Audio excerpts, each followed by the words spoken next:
एक शाम प्राची टीवी पर सीरियल देख रही होती है। तभी उसकी सास वहां आती है। अरे सीरियल में तो ऐसे मग्न है जैसे आज रात का खाना पड़ोसी आकर बनाएंगे। मुझे पता ही नहीं था आपने अपने बेटे की शादी पड़ोस में भी की हुई है। हैं? मतलब? मतलब इस घर में सारा काम बहू ही करती है, आप तो सिर्फ खर्राटे मारती हैं। अच्छा जी, फिलहाल तो तुम आराम फरमा रही हो, चलो जाओ, ये मेरे टीवी देखने का समय है। आहा, इसीलिए मुझे भगाया जा रहा है। सॉरी, अब तो बिल्कुल नहीं जाऊंगी। प्राची की इस बात पर दोनों सास बहू के बीच टीवी रिमोट के पीछे बच्चों जैसे छीना झपटी शुरू हो जाती है, जिसके बीच श्लोक भी काम से घर वापस आ जाता है। हाँ, आज मेरी चूहे बिल्ली की जोड़ी किस बात पर झगड़ रही है? अरे तेरे बीवी मुझे टीवी ही नहीं देखने दे रही। अरे तुम्हारी मम्मी मुझे खाना बनाने के लिए फोर्स कर रही है। अरे वाह, ऐसे बेतुके रीजन पर तो बच्चे भी झगड़ा नहीं करते। अरे मुझे कुछ मत बोल, सब इसने ही शुरू किया है। हाँ हाँ, जैसे आप तो बहुत दूध की धूली है ना। अरे बस, दोनों चुप। प्राची जाओ, खाने की तैयारी करो। और माँ तुम छोड़ो, तुम्हें क्या बोलूं, शांति से अपना सीरियल देखो, मुझे दोबारा लड़ने की आवाज सुनाई नहीं देनी चाहिए। ऐसा बोलकर श्लोक वहां से चला जाता है, जिसके पीछे पीछे प्राची भी कुछ न कुछ बड़बड़ाते हुए रसोई में चली जाती है। हाँ हाँ, सासू जी को तो कुछ बोलेंगे ही नहीं, बस मुझ पर ही हुक्म चलता है, खाना बनाओ, जैसे मैं इनके घर में खाना बनाने के लिए आई हूँ। इसी तरह शाम बीतती है और रात को श्लोक और प्राची की सास खाना खाकर सोने चले जाते हैं, लेकिन प्राची गुस्से में कुछ खाए बिना काम में ही लगी रहती है। इस घर में किसी को घंटा फिक्र नहीं पड़ता, मैं खाऊं या भूखी रहूं।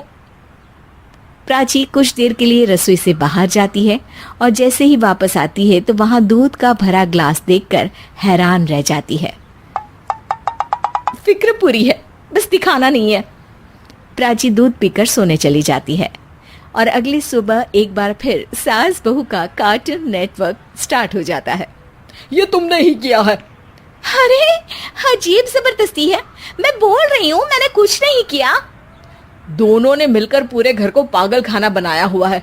यहाँ कोई नॉर्मल इंसान तो रह ही नहीं सकता, इसीलिए अब पड़ोसी क्या रिश्तेदार भी घर आने से कतराते हैं। और सुन बेटे, तू भी चंगा, तेरी माँ भी चंगी, तेरी बीवी भी चंगी, रिश्तेदार।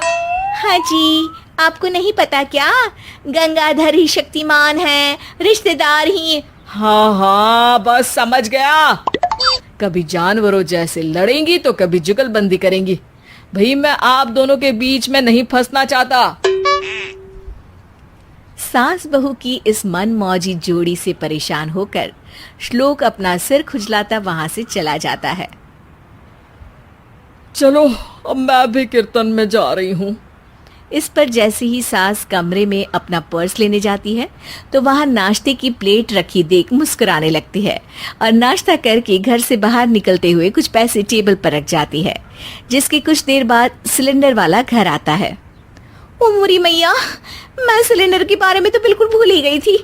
घर खर्च के सारे पैसे भी मम्मी के पास है और श्लोक से बोला तो उल्टा 4 बात सुनाएंगे। प्राची ये सोच ही रही होती है कि अचानक उसका चेहरा चमक उठता है और वो घर में आकर इधर उधर देखने लगती है। तभी उसकी नजर टेबल पर रखे पैसों पर पड़ती है, जिन्हें वो सिलेंडर वाले को दे देती है। ये सब श्लोक देख लेता है। अच्छा बेटे, इतना बड़ा घोटाला, सबके सामने मैं तेरी दुश्मन और पीठ पीछे तेरी मेरी यारी। इस पर श्लोक एक प्लान बनाता है और शाम को सब एक साथ बैठे होने पर बोलने लगता है। माँ, तुम दोनों की बहुत लड़ाई होती है, इसलिए मैं सोच रहा हूँ कि प्राची को उसके घर छोड़ाऊं, इससे वो भी खुश रहेगी और तुम भी। अचानक श्लोक की ये बात सुनकर सास बहू शौक से उसकी तरफ देखती हैं। अरे ऐसे कैसे घर छोड़ाओगे, मुझे कहीं नहीं जाना। अरे तुमने बोला नहीं पर मैंने सुन लिया, तुम्हें मम्मी के साथ रहना अच्छा नहीं लगता, मुझे पता है।